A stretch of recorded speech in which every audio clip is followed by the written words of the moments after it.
Banner ಗಲಾಟೆಗೆ ಕೈ ಕಾರ್ಯಕರ್ತ ಬಲಿ ಪ್ರಕರಣಕ್ಕೆ ಸಂಬಂಧಪಟ್ಟ ಹಾಗೆ ಮತ್ತಷ್ಟು ವಿಡಿಯೋವನ್ನ ಬಿಡುಗಡೆ ಮಾಡಿದ್ದಾರೆ ಜನಾರ್ದನ್ ರೆಡ್ಡಿ. ಬಳ್ಳಾರಿಯಲ್ಲಿ ಸುದ್ದಿಗೋಷ್ಠಿಯನ್ನ ನಡೆಸಿ ವಿಡಿಯೋವನ್ನ ಬಿಡುಗಡೆ ಮಾಡಿದ್ದಾರೆ.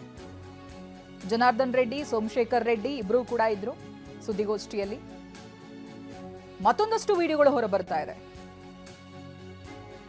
ಮೊನ್ನೆ ಒಂದು ವಿಡಿಯೋ ಲಭ್ಯವಾಗಿತ್ತು.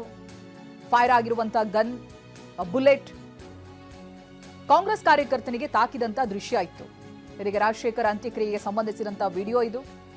ಸ್ಮಶಾನದಲ್ಲಿನ ವ್ಯಕ್ತಿ ಮಾತನಾಡಿದಂತ ವಿಡಿಯೋ ಬಿಡುಗಡೆಯಾಗಿದೆ. ರಾಜಶೇಖರ್ ಅಂತ್ಯಕ್ರಿಯೆಗೆ ಮೊದಲು ಗುಂಡಿ ತೋಡಿದ್ರು, ಆ ಬಳಿಕ ಕಾರ್ಯಕರ್ತನ ಮೃತದೇಹವನ್ನು ಸುಡಲಾಗಿತ್ತು. ಇದೇ ವಿಚಾರವಾಗಿ ರಾಮುಲು ಆರೋಪ ಮಾಡ್ತಾರೆ, ರೆಡ್ಡಿ ಆರೋಪ ಮಾಡ್ತಾರೆ. ಈಗ ವಿಡಿಯೋವನ್ನ ರಿಲೀಸ್ ಮಾಡಿದ್ದಾರೆ. ಸಾಕ್ಷ್ಯ ನಾಶದ ಆರೋಪ ಕೂಡ ಕೇಳಿ ಬರ್ತಾ ಇದೆ. ಸ್ಮಶಾನದಲ್ಲಿ ಒಬ್ಬ ವ್ಯಕ್ತಿ ಮಾತನಾಡಿದಂತ ದೃಶ್ಯ ಇದು ನೋಡಿ, ಗಮನಿಸ್ತಾ ಇದ್ದೀರಿ ನೀವು. ರಾಜಶೇಖರ್ ಅಂತ್ಯಕ್ರಿಯೆಗೆ ಸಂಬಂಧಪಟ್ಟಂತ ವಿಡಿಯೋ ರಿಲೀಸ್ ಮಾಡಲಾಗಿದೆ. ಸ್ಮಶಾನದಲ್ಲಿ ವ್ಯಕ್ತಿ ಮಾತನಾಡಿದಂತ ವಿಡಿಯೋ ಇದು. ರಾಜಶೇಖರ್ ಅಂತ್ಯಕ್ರಿಯೆಗೆ ಮೊದಲು ಗುಂಡಿ ತೋಡಿರ್ತಾರೆ, ಆ ನಂತರದಲ್ಲಿ ಕಾರ್ಯಕರ್ತನ ಮೃತದೇಹವನ್ನ ಸುಡಲಾಗುತ್ತೆ. ಇದೀಗ ಇದೇ ವಿಚಾರವಾಗಿ ರಾಮುಲು ಹಾಗೆ ರೆಡ್ಡಿ ಆರೋಪ ಮಾಡ್ತಾ ಇದ್ದಾರೆ.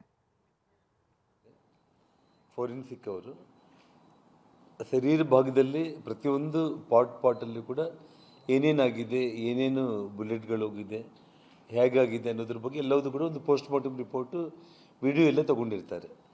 ಅದಾದಮೇಲೆ ಇಲ್ಲಿ ಡಾಕ್ಟರ್ಗಳಿಗೆ ಅಥವಾ ಡಿಪಾರ್ಟ್ಮೆಂಟ್ಗೆ ಕಾನೂನು ಪ್ರಕಾರ ಅವಶ್ಯಕತೆ ಇಲ್ಲ ಆ ಬಾಡಿ ಅಂತಂದಾಗ ಆ ಕುಟುಂಬಕ್ಕೆ ಅವ್ರು ಹ್ಯಾಂಡ್ ಓವರ್ ಮಾಡ್ತಾರೆ. ಕುಟುಂಬಕ್ಕೆ ಹ್ಯಾಂಡ್ ಓವರ್ ಮಾಡಿದ ಮೇಲೆ ಕುಟುಂಬದವರು ಕೂಡ ಅವ್ರ ನಿರ್ಣಯ, ಅದು ಹೊಣಿಸ್ಬೇಕು ಅಥವಾ ಸುಡಬೇಕು ಅನ್ನೋವಂಥದ್ದು ಆ ಕುಟುಂಬಕ್ಕೆ ಸಂಬಂಧಪಟ್ಟ ನಿರ್ಣಯನೇ. ಅದ್ರ ಬಗ್ಗೆ ನಾವ್ಯಾರೂ ಕೂಡ ಮಾತಾಡೋದಕ್ಕೆ ಬರಲ್ಲ. ಅವ್ರ ನಿರ್ಣಯಗಳು ಅವೆಲ್ಲ ಕೂಡ ಕಾನೂನು ಪ್ರಕಾರ ಡಿಪಾರ್ಟ್ಮೆಂಟ್ ತಗೊಳ್ಳೋ ನಿರ್ಣಯಗಳು ಮತ್ತು ಅವರ ಕುಟುಂಬಸ್ಥರು ತಗೊಳ್ಳುವಂಥ ನಿರ್ಣಯಗಳು. ಇಲ್ಲಿ ನಾನು ತಮಗೆ ಪ್ರಮುಖವಾಗಿ ಹೇಳಬಯಸೋದೇನು ಅಂತಂದರೆ, ಅವ್ರು ಮಾಡಿರುವಂಥ ತಪ್ಪುಗಳನ್ನು ಯಾವ ರೀತಿ ಹೆದರಿ ತಪ್ಪುಗಳ ಮೇಲೆ ತಪ್ಪುಗಳು ಮಾಡೋದಕ್ಕೆ ಅವ್ರು ಪ್ರಯತ್ನ ಮಾಡ್ತಾ ಇದ್ದಾರೆ. ಪೊಲೀಸ್ ಇಲಾಖೆ ಸಂಪೂರ್ಣವಾಗಿ ಇವತ್ತಿಗೆ ಸುಮಾರು ಹೆಚ್ಚು ಕಡಿಮೆ 9 ದಿನ, 8 ಡೇಸ್ ಕಂಪ್ಲೀಟ್ ಆಗುತ್ತೆ, 9 ಡೇಸ್.